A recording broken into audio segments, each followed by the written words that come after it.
Good morning प्यारे बच्चों। आज है दिनांक 22 सितंबर वर्ष 2021। 10वीं कक्षा में तीसरा चैप्टर वृत्त चल रहा है अपना, और वृत्त में प्रश्न संग्रह 3.2 हम लोग कर चुके हैं। अब 3.3 को समझने के लिए कुछ बेसिक जानकारी आप समझ लेते हैं। वृत्त चाप किसको बोलते हैं ज़रा वो समझ लो। जैसे कि देखो, ये जो वृत्त की परिधि जो है ना, ये पूरा वृत्त, ये वृत्त हो गया। अगर इसी को मैं आधा कर दूं, बीच में व्यास बना दूं, तो ये जो आधा जो वृत्त है वो अर्धवृत्त कहलाता है। और यदि ये वृत्त यदि आधे से छोटा है तो उसका ये जो चाप है वो लघु चाप कहलाएगा, और यदि चाप जो है अर्धवृत्त से बड़ा है तो दीर्घ चाप कहलाता है। जैसे यहाँ पर ये चाप ए वाई बी, हाँ, और बड़े को दीर्घ चाप बोलते हैं। जैसे यहाँ पर देखो, ये चाप ए वाई बी अर्धवृत्त से बड़ा है तो ये दीर्घ वृत्त चाप हो गया, दीर्घ चाप हो गया। और ए एक्स बी ये अर्धवृत्त से छोटा है, चाप ए एक्स बी अर्धवृत्त से छोटा है तो इसको लघु चाप कहेंगे।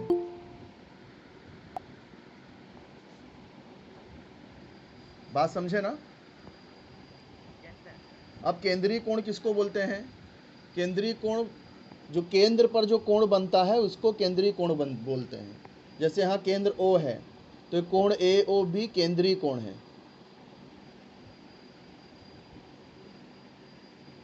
बात समझे?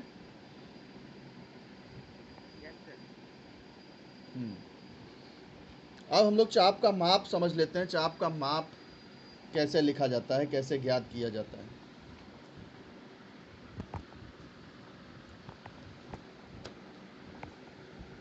पहली बात तो लघु चाप का माप मतलब क्या? लघु चाप किसके बराबर होता है? लघु चाप का माप उसके केंद्रीय कोण के माप के बराबर होता है। जैसे कि पीछे अगर आकृति में मैं बताऊं, आपको बराबर दिख रहा है ना? क्लियर? लघु चाप का माप केंद्रीय कोण के माप के बराबर होता है। जैसे पीछे की आकृति में अगर हम देखें तो इसमें बता सकते हो लघु चाप कौन सा है? लघु चाप का नाम बताओ।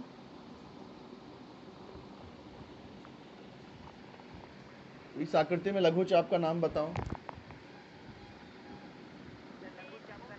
हाँ, ए ओ बी केंद्रीय कोण का नाम आप बता रहे हो।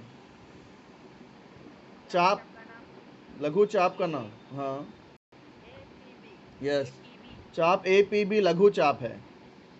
तो नियम क्या है? लघु चाप का जो माप होता है वो हमेशा उसके द्वारा बनने वाले केंद्रीय कोण के माप के बराबर होता है। जैसे केंद्रीय कोण अगर यहाँ पर 60 अंश है तो चाप ए पी बी का माप भी 60 अंश होगा। ये बात समझे कि नहीं?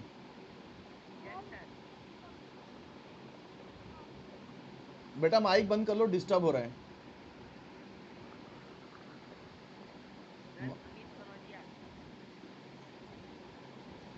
अमित माइक बंद कर लो बेटा।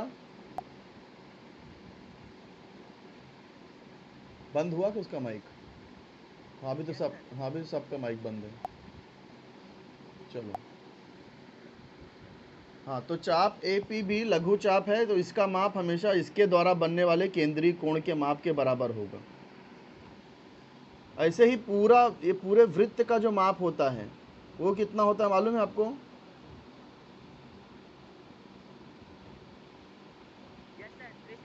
360 डिग्री। ये आपको रट्टा मारने की जरूरत नहीं है। देखो, आपका चांदा आधा वृत्त है ना, आपका जो चांदा है वो अर्धवृत्त है कि नहीं?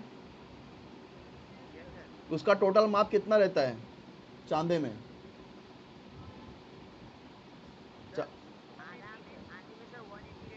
हाँ, आपके चांदे में टोटल मार्क्स 180 डिग्री रहता है। मतलब जो आधा है, आधे वृत्त का माप 180 रहेगा, तो पूरे वृत्त का माप 180 प्लस 180 360। अब मुझे ये बताओ कि अगर ये लघु चाप ए पी बी 60 अंश का है तो ये जो बड़ा वाला चाप है, चाप ए क्यू बी दीर्घ चाप, ये कितना रहेगा? 300 रहेगा ना। तो इसका मतलब लघु चाप कैसे निकालते हैं? 360 में से छोटे वाले चाप का माप माइनस। तो वही यहाँ पर समझाया गया है अगले पेज पर कि दीर्घ चाप का माप 360 माइनस लघु चाप का माप। ओके, समझे कि नहीं है? हाँ, लघु चाप का माप केंद्रीय कोण के माप के बराबर और दीर्घ चाप का माप 360 माइनस लघु चाप का माप। ऐसे ही अर्धवृत्त, जो अर्धवृत्तीय चाप होगा उसका माप 180 अंश होगा और पूर्ण वृत्त चाप का माप 360 अंश होगा। समझ गए?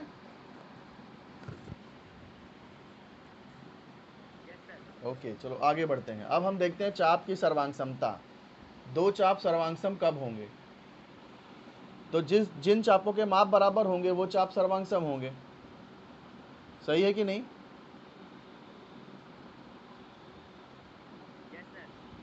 हाँ, अब मुझे यह बताओ कि यहाँ ये चाप जीएफ का माप कितना होगा?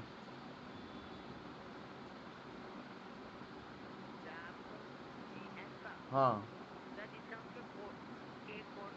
जितना उसके केंद्रीय कोण का माप। यस, केंद्रीय कोण का माप 70 अंश है, तो चाप जीएफ का माप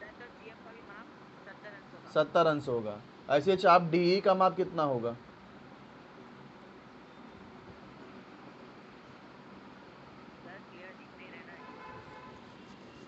जूम करूँ क्या? अब किताब सामने रख लो ना आप लोग अपने। चाप डीई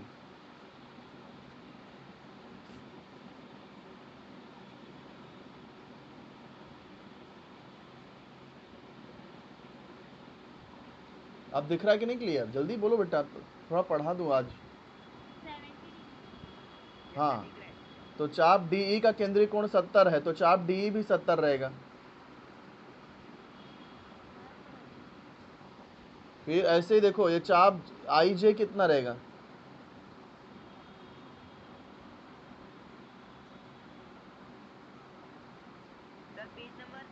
पेज नंबर 60।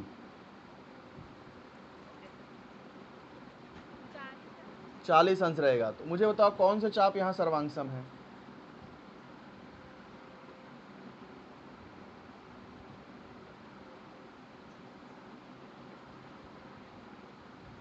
चाप कौन से सर्वांगसम हो गए? कौन से चाप सर्वांगसम है यहाँ पर?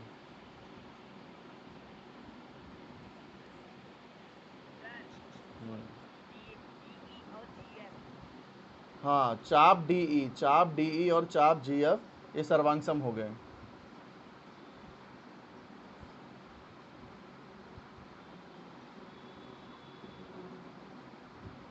ठीक है। हाँ, तो दो चाप जब सर्वांगसम होते हैं तो इनको कैसे लिखा जाता है? देखो इस तरह से लिख सकते हैं, चाप डीई सर्वांगसम चाप जीएफ, जैसे हम लोग सर्वांगसम का चिन्ह लगाते थे। चाप डीई सर्वांगसम चाप जीएफ, ठीक है, ऐसे लिखना है। फिर चाप के मापों का योग का गुणधर्म सीख लेते हैं। वो क्या है? जैसे दो छोटे चाप को प्लस करेंगे तो बड़े वाले चाप के बराबर हो जाएगा। जैसे कि अगर मैं चाप सी डी प्लस चाप डी ई करूँ तो चाप सी डी प्लस चाप डी ई बराबर होगा चाप सी ई के।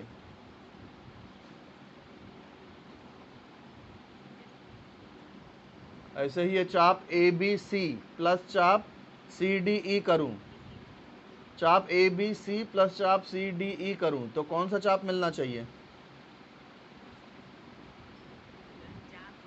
चा, चाप ए सी ई है ना। चाहे ए सी ई बोलो, चाहे ए बी ई बोलो, चाहे ए डी ई बोलो। फर्स्ट पॉइंट और लास्ट पॉइंट आप जरूरी है आना, बीच में कोई भी पॉइंट ले सकते हैं। आप समझ रहे हो मैं क्या बोल रहा हूँ? जैसे अगर मुझे ये चाप ए से ये वाला चाप लिखना है तो फर्स्ट पॉइंट ए आना चाहिए, लास्ट वाला पॉइंट ई आना चाहिए, बीच में आप कोई भी लिख सकते हो, बी सी डी में से। हाँ, चाहे चाप ए सी ई बोलो, चाहे ए बी ई बोलो, चाहे ए डी ई बोलो, कुछ भी बोल सकते हो। ये समझ गए? हाँ, अब हम आगे समझते हैं। एक ही वृत्त के सर्वांगसम चापों की संगत जीवा सर्वांगसम होती है। एक ही वृत्त के सर्वांगसम चापों की संगत जीवा सर्वांगसम होती है, मतलब समझे इसका मतलब? मैं समझाता हूँ, चलो। जैसे एक वृत्त है, इसमें दो चाप लिया गया है, चाप ए पी सी और चाप डी क्यू ई, ये दो चाप हैं। अगर ये दो चाप बराबर होंगे, दोनों चाप के माप बराबर होंगे, चाप ए पी सी का माप और चाप ई क्यू डी का माप बराबर होगा, तो इसकी जो जीवाएं हैं ना, ये जीवा ए सी और ये जीवा डी ई, ये भी सर्वांगसम होगा। समझे कि नहीं? तो सर्वांगसम चाप की संगत जीवा सर्वांगसम होती है। दो चाप अगर सर्वांगसम हैं तो उनकी जो जीवा है वो भी सर्वांगसम होगी। याद रहेगा ये? मैं ये कह रहा हूँ कि अगर दो चाप बराबर है, जैसे चाप ए पी सी और चाप डी क्यू ई, ये दो चाप के माप अगर बराबर हैं तो इन चाप से बनने वाली जो जीवा है, जैसे जीवा ए सी और यहाँ जीवा ई डी, ये जीवा के माप भी बराबर होंगे।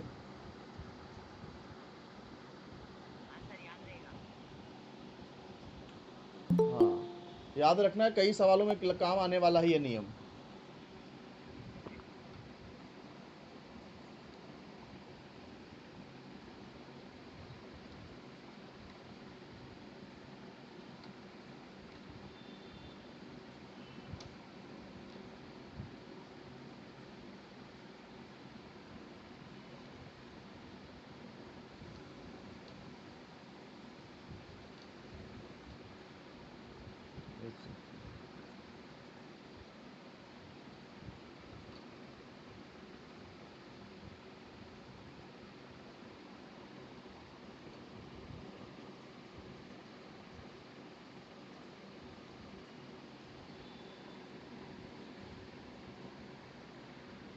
हाँ, इसको यहाँ पे सिद्ध किया गया है, प्रूफ किया गया है। दिया क्या है? चाप ए पी सी सर्वांगसम चाप डी क्यू, ये दिया गया है। क्लियर दिख रहा है स्क्रीन में? क्लियर दिख रहा है बेटा आपको? Yes sir.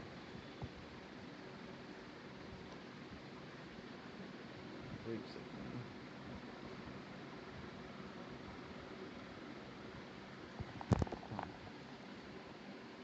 हमको क्या दिया है कि चाप ए पी सी और चाप डी क्यू ई ये सर्वांगसम है।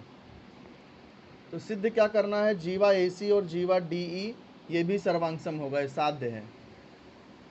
तो कैसे कर सकते हैं? देखो, यहाँ पर त्रिभुज ए बी सी ले लिया गया है और त्रिभुज डी बी ई।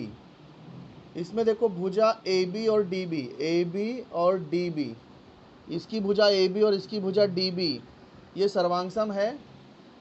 तो किस कारण से है सर्वांगसम? इन्होंने दे दिया है सर्वांगसम है। आप कारण बता सकते हो क्यों सर्वांगसम होगी ये ए बी और डी बी? आकृति में देखो, ए बी और डी बी सर्वांगसम क्यों लिखा है? सर इसके चाप सेम है, चाप एकदम सर्वांगसम है। बेटा भुजा ए बी की बात हो रही है, भुजा ए बी, ये भुजा ए बी और ये भुजा डी बी। ए बी और डी बी क्यों बराबर है? सर्वांगसम क्यों लिखा है?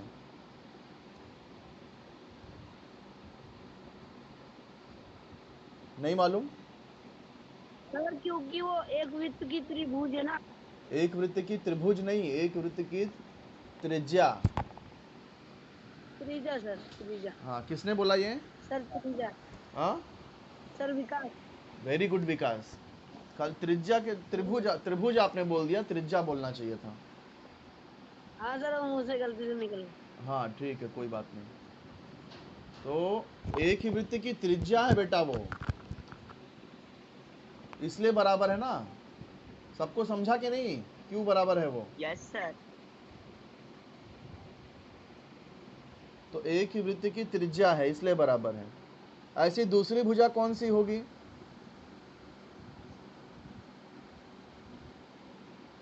जैसे यहाँ ए बी और डी बी बराबर। BC और BE। Very good. B C, इसका बी सी और इसका बी ई। देखो इसका बी सी और इसका बी ई, ये दोनों भी बराबर होंगे। तो यहाँ बी सी आ जाएगा, यहाँ बी ई आ जाएगा। इधर कारण क्या आ जाएगा? एक ही वृत्त की त्रिज्या। Yes sir। उसके बाद एक कोण ए बी सी सर्वांगसम कोण डी बी ई, क्योंकि हमने अभी भी देखा था कि कोई केंद्रीय कोण का माप जो होता है वो उसके लघु चाप के बराबर होता है।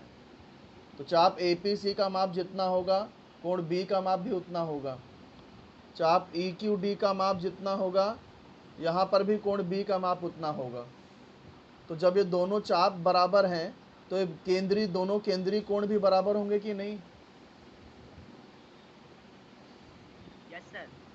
तो इसलिए Yes sir। कि दोनों का जो केंद्रीय कोण बी है, इसका भी कोण बी और ये त्रिभुज का भी कोण बी, ये दोनों भी सर्वांगसम रहेंगे। ठीक है।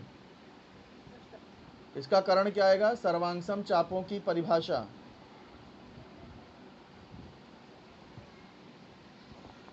तो अब सर हम तो चापों की परिभाषा भी लिख सकते हैं, लघु चाप की परिभाषा भी लिख सकते हाँ, हैं। लघु चाप की परिभाषा भी लिख सकते हो। यस, लघु चाप की परिभाषा भी लिख सकते हो। तो अब ये त्रिभुज देखो सर्वांगसम हो गया। क्यों सर्वांगसम हो गया? कौन सी कसौटी? सर्वांगसम जाओ कि भू को भू कसौटी से। हाँ, भू को भू कसौटी से। सर्वांगसमता की भू को भू कसौटी। तो जब ये त्रिभुज सर्वांगसम हो गया तो देखो ये ए सी और डी ई, ये इसकी संगत भुजा हो गई कि नहीं? A C D E, Yes, sir.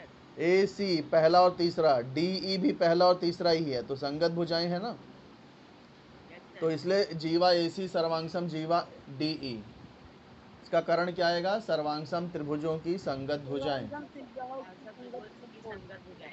तो देखो यही हमको सिद्ध करना था, साध भी यही है। देखो जीवा ए सी सर्वांगसम जीवा डी ई, और फाइनल आंसर भी आ गया, है कि नहीं? Yes, sir. हाँ। अब देखो ऐसे ही इसका उल्टा, जैसे हमने अभी ऊपर क्या सीखा कि अगर दो चाप के माप बराबर हैं तो उनकी जो संगत जीवाएं हैं वो भी बराबर होगी। ऐसे इसका विलोम भी होता है। अगर जीवाएं सर्वांगसम हैं तो उनके संगत चाप भी सर्वांगसम होते हैं। ठीक उसी का उल्टा, जैसे यहाँ ये जीवा पी क्यू और ये जीवा एस आर। सर यहाँ पे चाप सर्वांगसम था तो उसका जीवा भी सर्वांगसम है। ऊपर हमने क्या देखा कि चाप सर्वांगसम रहेगा तो जीवा भी सर्वांगसम हो जाएगा। और यहाँ पर हम लोग बोल रहे हैं कि यहाँ पे इसका विलोम। हाँ, जीवा अगर सर्वांगसम है तो उनके जो संगत लघु चाप हैं वो भी सर्वांगसम होंगे। तो इसको करने का तरीका क्या है? इसमें भी इसके जैसा त्रिभुज को सर्वांगसम करेंगे, लेकिन कैसे करेंगे? देखो ए बी और डी बी सर्वांगसम है, एक ही वृत्त की त्रिज्या। फिर बी सी और बी ई भी सर्वांगसम, एक वृत्त की त्रिज्या। फिर ये ए सी और डी ई, मतलब ये जीवा भी तो सर्वांगसम है ना। तो तीसरी भुजा भी सर्वांगसम हो जाएगी। फिर ये त्रिभुज सर्वांगसम हो जाएंगे भू भू भू कसौटी से। तो जब त्रिभुज सर्वांगसम हो जाएंगे तो उनका जो ये कोण है, कोण बी भी सर्वांगसम हो जाएगा। दोनों का कोण बी सर्वांगसम हो जाएगा, सर्वांगसम त्रिभुज के संगत कोण। अब जब दोनों कोण केंद्रीय कोण सर्वांगसम हो गए तो चाप भी सर्वांगसम हो जाएंगे, लघु चाप की परिभाषा। समझे कि नहीं? Yes, sir. तो इस तरह से इसको भी सिद्ध किया जा सकता है।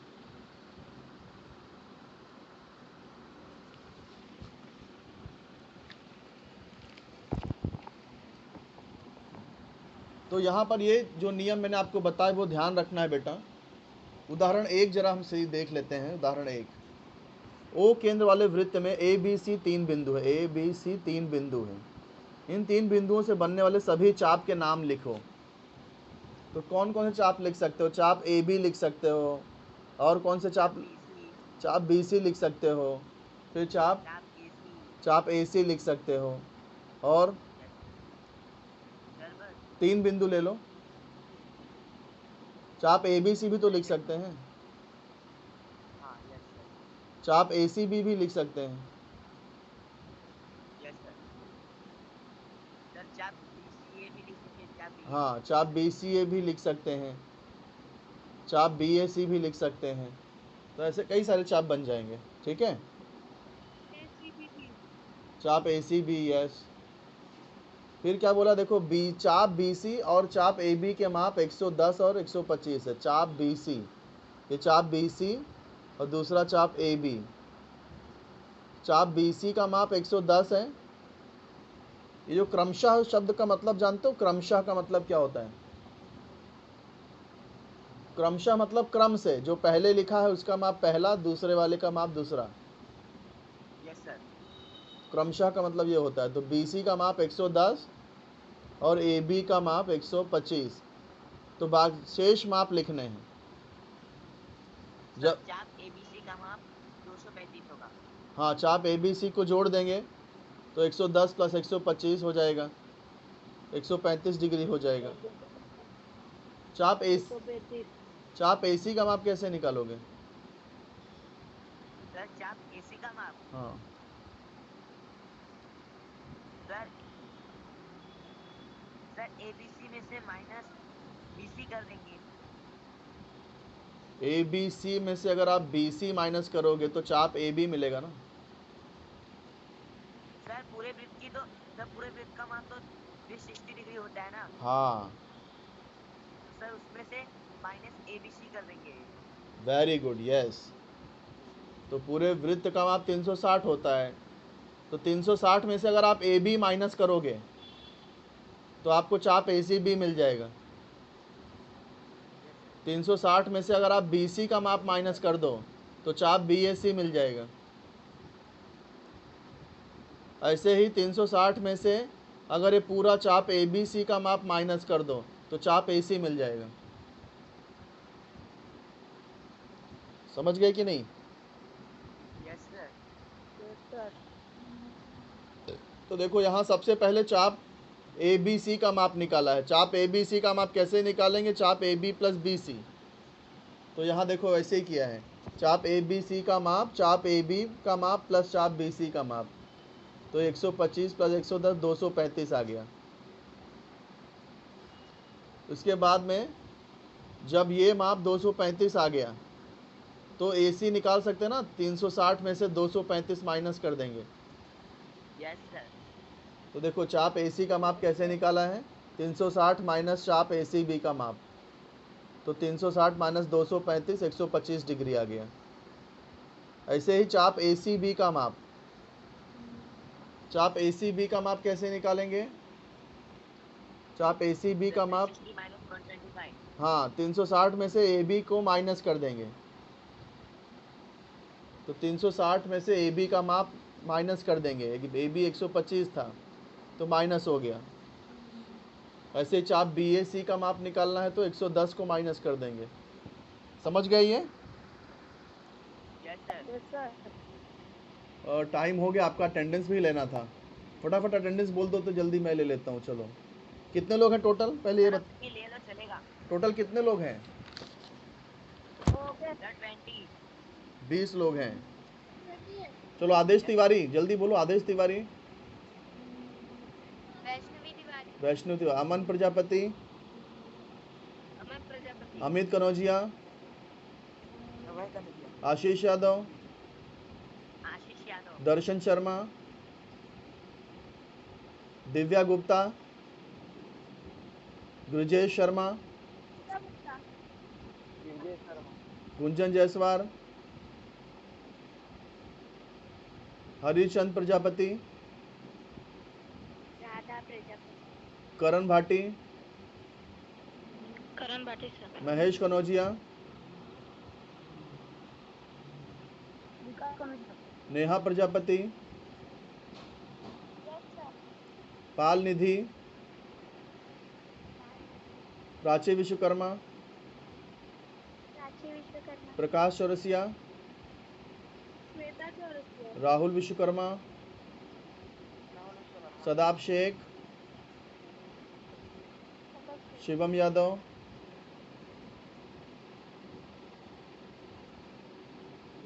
यश गुप्ता, ब्यूटी गुप्ता। यश माली। रेणुका मालती। ओके बेटा, अब आप लोग जो है जा सकते हो। जो मैंने उदाहरण बताए हैं वो आप लोग करना, ठीक है। और पीछे के भी उदाहरण करते रहो, रोज एक प्रश्न संग्रह किया करो। Okay, okay sir. चलो बेटा, बाय। ओके